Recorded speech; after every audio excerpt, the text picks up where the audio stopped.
Assalamualaikum warahmatullahi wabarakatuh. Sebelumnya perkenalkan, nama saya Afar Gifari. Saya Asifa Nurila. Saya Nisrina Salsabila. Saya Asifa Jarizakira. Kami dari kelompok 4 akan mempresentasikan mengenai inflasi terbesar di negara Zimbabwe. Nah, untuk definition of inflation, inflasi dapat diartikan sebagai kenaikan harga barang dan jasa secara umum dan terus-menerus dalam jangka waktu tertentu. Deflasi merupakan kebalikan dari inflasi, yaitu penurunan harga barang secara umum dan terus-menerus.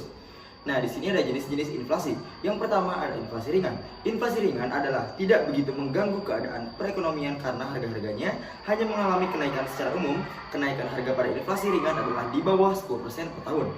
Yang kedua ada inflasi sedang. Inflasi sedang biasanya membahayakan kegiatan perekonomian karena inflasi ini dapat menurunkan kesejahteraan masyarakat yang memiliki penghasilan tetap. Kenaikan harga pada inflasi sedang berkisar antara 10% hingga 30% per tahunnya. Yang ketiga ada inflasi berat. Inflasi berat dapat mengacukan kondisi perekonomian karena masyarakat tidak ingin menabung lagi di bank dikarenakan bunga bank jauh lebih kecil daripada laju inflasi. Kenaikan harga pada inflasi berat berkisar antara 30% hingga 100% per tahun. Nah, yang terakhir ada hiperinflasi.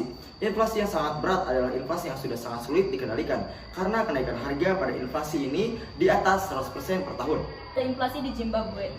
Hiperinflasi di Zimbabwe adalah sebuah masa di mana mata uang tidak stabil yang dimulai pada akhir 1990-an, tak lama setelah pencabutan kepemilikan lahan dari para tuan tanah, setelah menuju akhir keterlibatan Zimbabwe dalam Perang Kongo Kedua. Pada puncak inflasi pada 2008-2009, sulit untuk mengukur hiperinflasi Zimbabwe karena pemerintah Zimbabwe berhenti mengisi statistik inflasi resmi. Namun, puncak bulan inflasi Zimbabwe diperkirakan mencapai 79,6 miliar persen pada pertengahan November 2008. Lalu ada penyebab inflasi di Zimbabwe. Apa sih penyebab utama inflasi di negara Zimbabwe? Satu, ada gagalnya upaya redominasi pemerintah, peredaran uang terlalu banyak yang memicu hiperinflasi. Dan tiga, pada saat pemerintahan Presiden Mugabe, ada kebijakan untuk menyetak uang tanpa henti demi membiayai pemerintahannya.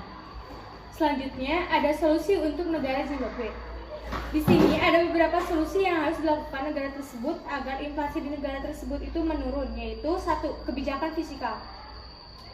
Kebijakan fiskal ini antara lain dengan meningkatkan tarif pajak, mengurangi pengeluaran dari pemerintah, dan melakukan pinjaman. Dua, kebijakan moneter.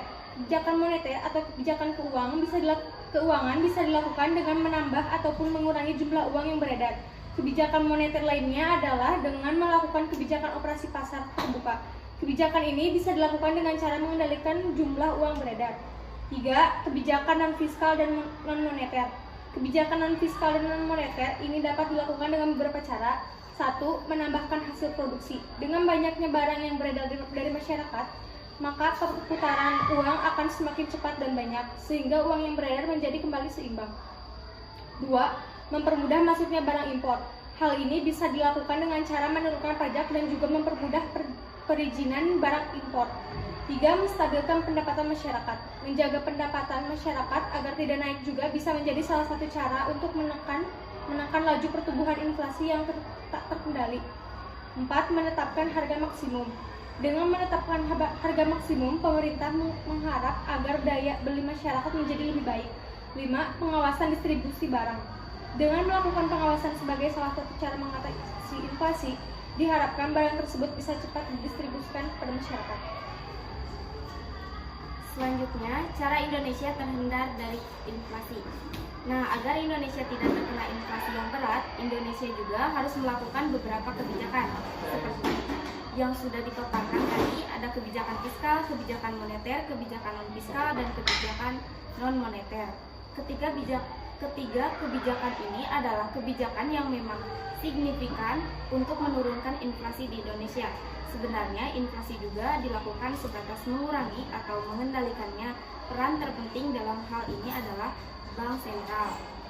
Baik, mungkin sekian presentasi dari kelompok kami. Semoga materi yang kami paparkan dan kami jelaskan dapat bermanfaat bagi kehidupan sehari-hari dan menjadi improvisasi untuk kedepannya bagi negara.